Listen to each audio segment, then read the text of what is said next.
Assalamualaikum warahmatullahi wabarakatuh. Jumpa lagi dengan Juragan Galon. Apa kabar teman-teman semua? Semoga hari ini teman-teman semua tetap dalam keadaan sehat walafiat. Nah teman-teman, video kali ini menjawab dari pertanyaan dari video saya yang dulu yang mengenai keuntungan usaha air minum isi ulang. Ternyata video itu masih jalan, masih ada yang menonton, dan ternyata di situ banyak sekali pertanyaan. Ketika tadi saya melihat-lihat tuh ternyata masih ada pertanyaan di seputar usaha air minum isi ulang. Di antaranya yaitu harga mesin berapa, terus satu tangki itu habisnya berapa, terus ada yang kalau di kampung itu masih memungkinkan enggak untuk berjualan air minum isi ulang. Terus yang ketiga, bahkan ketiga itu ada yang pertanyaan yang airnya itu kadang jernih tapi kadang berwarna kuning. Nah, kemungkinan pertanyaan yang terakhir ini kemungkinan orangnya itu sudah mulai merintis usaha air minum isi ulang. Nah, begini teman-teman ya, ini kita belajar bersama-sama saja. Kita kupas secara hal-hal yang saya alami setiap harinya sesuai dengan pengalaman saya setiap hari. Nah, untuk yang pertama, harga mesin teman-teman. Ini mungkin pertanyaan bagi teman-teman yang sudah punya rencana untuk merintis usaha air minum isi ulang. Untuk harganya teman-teman sudah saya jelaskan di video sebelumnya. Itu untuk harganya itu bervariasi. Artinya variasi itu tidak mematok, harga itu tidak mematok harga sekian. Harga itu mulai ada yang 10 juta, ada yang 15 juta, ada yang 20 juta, ada yang 25, bahkan sampai ada yang 50 juta. Ini tergantung dari finansial modal teman-teman berapa. Jadi untuk yang 10 juta dapat satu set mesin, kemudian dapat tandon air satu. Menanda seperti itulah. Untuk komponennya rata-rata itu sama, kemungkinan mungkin berbeda, hanya berbeda di itu aja, filter yang tinggi besar itu yang kayak tabung itu toh, karena itu ada yang dari karbon dan stainless. Kalau yang mahal itu dari stainless. Kalau yang karbon itu kayaknya setahu saya itu model lama lah. Kalau sekarang itu modelnya model stainless semua. Nah, kalau yang di antara 10 juta sampai 50 juta mana yang bagus? Ya, semuanya bagus, tinggal perawatan aja. Cuman yang standar menurut saya bisa untuk menjadi gambaran teman-teman aja. Menurut saya yang harga 20 sampai 25 itu sudah bagus. Itu sudah mendapat satu set lemari, satu set alat untuk deponya, kemudian mendapat dua tandon yang 5.500 liter sama yang 1.300 liter. Nah, itu yang 20 juta sampai 25 juta, kira-kira dapatnya seperti itu. Jadi untuk harga bagi teman-teman sesuaikan aja dengan budget teman-teman. Jadi jangan menunggu budget itu kita harus, misal kita punya uang sekian, harga kita pengen mesin yang sekian, kita tunggu lagi ya kelamaan. Punya 15 juta, 10 juta, 15 juta langsung cake. Nah, nggak sampai sesuai. Nah, gitu ya teman-teman ya. Terus kita lanjut yang kedua. Satu tangki air itu berapa lama habisnya? Waduh, lah ini pertanyaan bagus sekali, karena kualitas air semakin lama mengendap di tandon itu kurang bagus juga, karena kalau terlalu lama kemungkinan akan menimbulkan tandon kita akan berlumut, atau nanti akan menimbulkan air itu berbau, karena terlalu lama di tandon. Nah, untuk habisnya berapa lama gini teman-teman. Untuk yang pemula kemungkinan kalau satu tangki itu pasti habisnya itu lama sekali. Habisnya lama karena kita perlu untuk apa ya, untuk mencari pelanggan dulu, menjaring pelanggan dulu. Jadi tidak mungkin satu usaha itu langsung tidak mungkin. Jadi satu tangki harus langsung 2 hari, 3 hari, bahkan 1 minggu habis tuh saya rasa tidak mungkin kalau kita masih pemula. Kalau masih pemula saya rasa tidak mungkin. Jadi nah, untuk mengatasi kayak gitu, hal kayak gitu, bagaimana biar walaupun air itu lama habisnya di dalam tandon itu lama, nah bagaimana cara kita mengatasi agar air itu tetap segar, tidak berbau. Nah gini teman-teman, ada sebuah mesin yang rancangannya itu bisa mengalirkan air ke dalam tandon, air tandon satu ke tandon yang satunya lagi. Jadi air itu terus mengalir gitu loh, mengalir dari tandon satu ke tandon satu. Jadi mengalir ini. Jadi air itu tidak mendekam terus, tidak angkrem. Nanti masalah kalau angkrem itu pasti air itu lama-lama jadi ager-ager. Jadi kita repot juga kalau air itu sudah menjadi ager-ager. Jadi mesin yang sekarang itu dilengkapi dengan 2 kali penyaringan namanya, 2 kali penyaringan.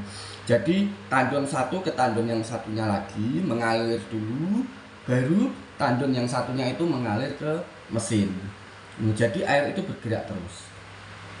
Kalau ditanya berapa lama habisnya, ya itu tergantung. Kalau sudah mempunyai pelanggan yang banyak, pelanggan yang ratusan, itu 1 hari 1 tangki bisa, 2 hari 1 tangki 2 hari bisa, 1 tangki 3 hari bisa. Itu tergantung dari pelanggan kita. Nah, kalau semakin lama, semakin banyak pelanggan kita, tentunya habisnya air di dalam tandon itu akan semakin cepat. Nah begitu teman-teman ya.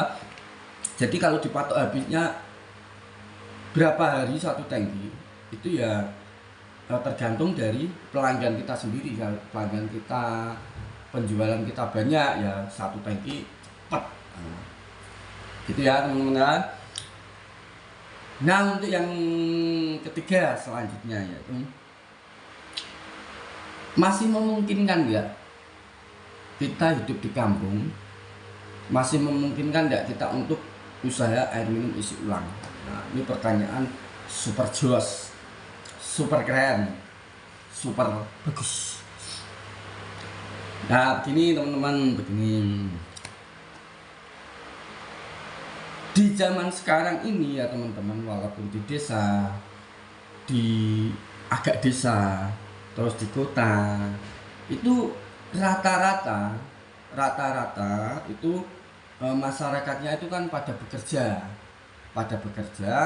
ada yang kerja jadi petani, ada yang jadi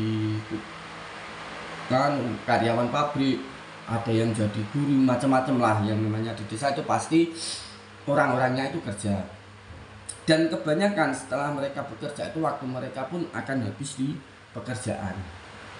Lama-lama mereka akan mencari sesuatu yang instan untuk mencukupi kebutuhan air minum mereka. Nah lama-lama mereka akan beralih ke air minum isi ulang untuk mencukupi kebutuhan air minum mereka, karena air minum isi ulang itu kan instan,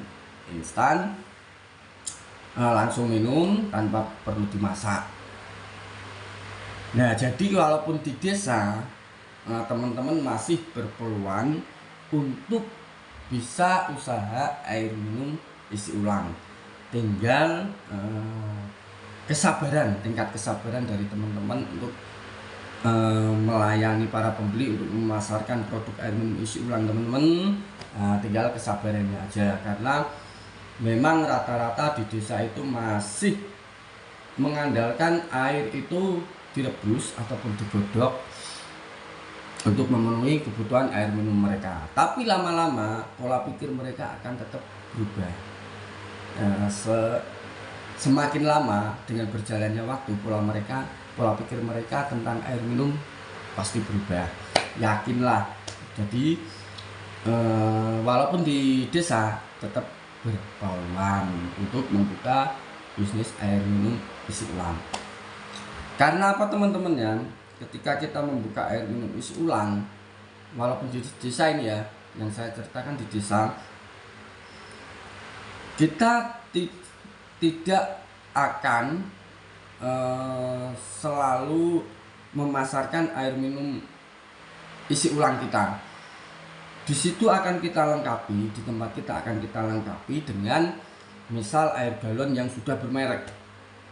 Nah, untuk memancing atau merangsang daya beli dari masyarakat, kita kasih air minum galon yang sudah bermerek, misalkan Aqua, mineral. Nah,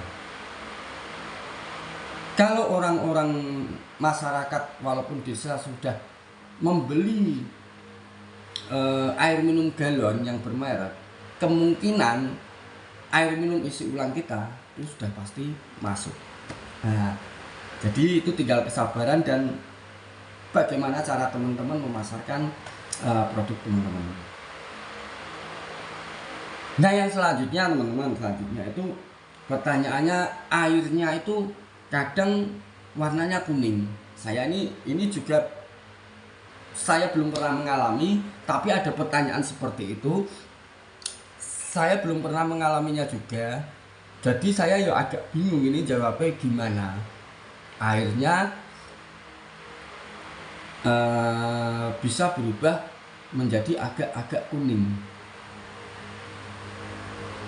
Setelah saya analisa, saya pikir kemungkinan aja teman-teman. Karena saya juga belum pernah mengalami hal yang kayak gini, airnya berubah jadi kuning, itu belum pernah. Kemungkinan ya, ini kemungkinan saya aja, itu karena faktor dari filternya. Nah, karena filter itu lama-lama, filter itu kan menyaring air, kotoran-kotoran air itu kan, ada yang nanti lama-lama itu ada kayak lumpur-lumpur kecil itu loh. Kalau lama nggak diganti, kelamaan nggak diganti, itu filter itu lama-lama di dinding-dinding filter itu ada lumpur-lumpurnya, kayak lumpur-lumpur halus kayak gitu. Nah, kemungkinan yang menyebabkan air itu berbau bau tanah terus kuning ini tadi, kemungkinan ya dari filternya. Jadi bagi teman-teman yang punya permasalahan kayak gitu, airnya, depo air minumnya itu airnya berubah agak kekuning-kuningan, coba deh diganti dulu filter airnya, diganti dulu. Siapa tahu nanti bisa mengatasi masalah teman-teman. Karena terus terang saya juga belum pernah mengalami hal yang kayak gitu. Tapi tidak ada salahnya kalau dicoba ganti aja, diganti aja filternya dulu. Semoga dengan diganti filternya airnya jadi jernih, terus sejernih air pegunungan. Nah itu ya teman-teman ya, pertanyaan dari teman-teman. Mohon maaf, ini pertanyaan udah lama, baru saya jawab ya, menjawabnya pun sebisanya sesuai dengan pengalaman saya. Jadi mohon maaf kalau penjelasannya itu kurang memuaskan, tapi insya Allah seperti itulah kejadian-kejadian yang saya alami. Itulah jawaban yang tidak dengan teori tapi dengan langsung praktek.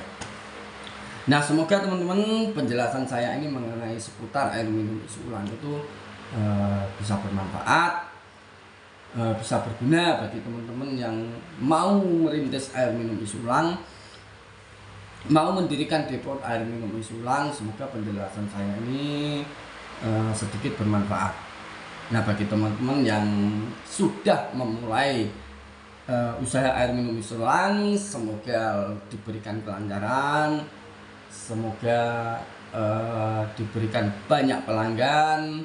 Dan bagi teman-teman yang masih berpikir bagaimana untuk untuk mendirikan sebuah usaha air minum ulang, semoga segera diberikan jalan agar cepat mendirikan usaha air minum isi ulang.